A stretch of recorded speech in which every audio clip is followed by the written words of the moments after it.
On est sur l'Agora Innovation, co-animée par la Chambre de métier, enfin la Chambre régionale d'agriculture et Innovalliance. Je vous invite à vous asseoir. On a une journée qui va s'animer avec plusieurs présentations de start-up et de stations d'expérimentation. N'hésitez pas à vous installer bien confortablement. Donc, du coup, on va commencer. Donc, je vais présenter peut-être l'objectif de cette journée qui est aussi au cœur de l'agriculture pour cette année. Donc, Innovalliance, qui a un pôle de compétitivité. Donc, un pôle de compétitivité, c'est une association qui est en fait missionnée par l'État pour accompagner les innovations dans le sens recherche et développement sur les territoires. Et nous, Innovalliance, on est porté sur une thématique qui est centrale pour l'agriculture, c'est la naturalité et le végétal. Ce qui veut dire en fait qu'on va accompagner toutes les entreprises qui auront en fait des missions en fait en lien avec la nature et le développement durable. Ce qui fait qu'on aura des entreprises de type PME, TPE, start-up, grands groupes qui seront dans le réseau, mais qu'on aura aussi tout ce qui est université, centre de formation, mais aussi centre technique et d'expérimentation. D'où le fait qu'on a invité plusieurs startups à venir exposer sur le salon. Donc on en a 10 en tout. Et elles vont toutes venir présenter leurs solutions innovantes pour l'agriculture de demain. Et je vais laisser la parole à Florence Fraisse qui va nous parler des stations d'expérimentation, mais aussi de la Chambre régionale d'agriculture. Oui, donc Florence Fraisse, je travaille au service R&D, recherche et développement à la Chambre régionale d'agriculture. J'ai une mission très large qui prend en compte l'ensemble des filières de production agricole en Provence-Alpes-Côte d'Azur, filière animale et filière végétale. Donc vous savez que l'agriculture de PACA est très diversifiée.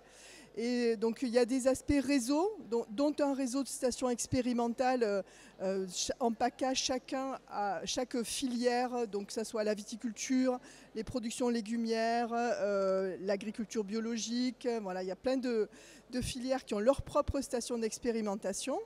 Et puis, donc ça c'est un réseau que j'anime. J'anime aussi un réseau avec des chercheurs, techniciens, expérimentateurs, qui s'appelle le réseau RED, où on favorise les échanges entre les chercheurs et puis les gens du terrain.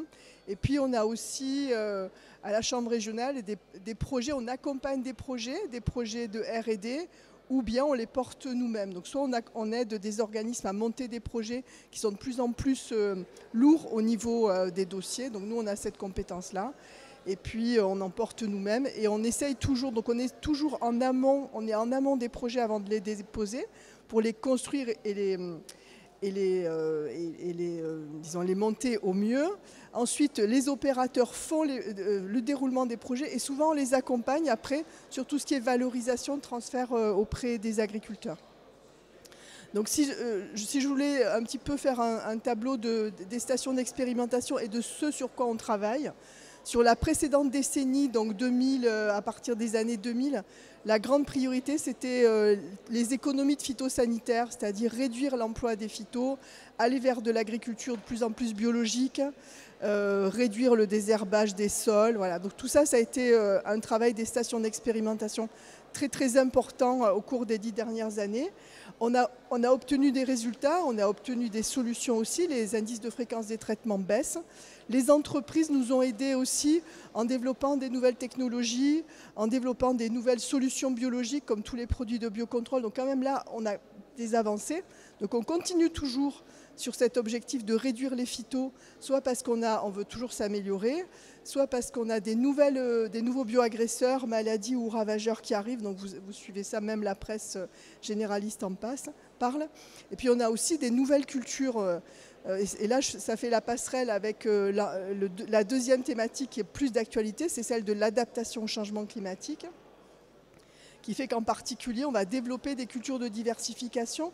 Donc si vous êtes promené dans le salon, vous avez vu, il y a la grenade, il y a la pistache, il y a aussi l'amande, il y a des cultures encore plus exotiques qu'on va essayer de développer.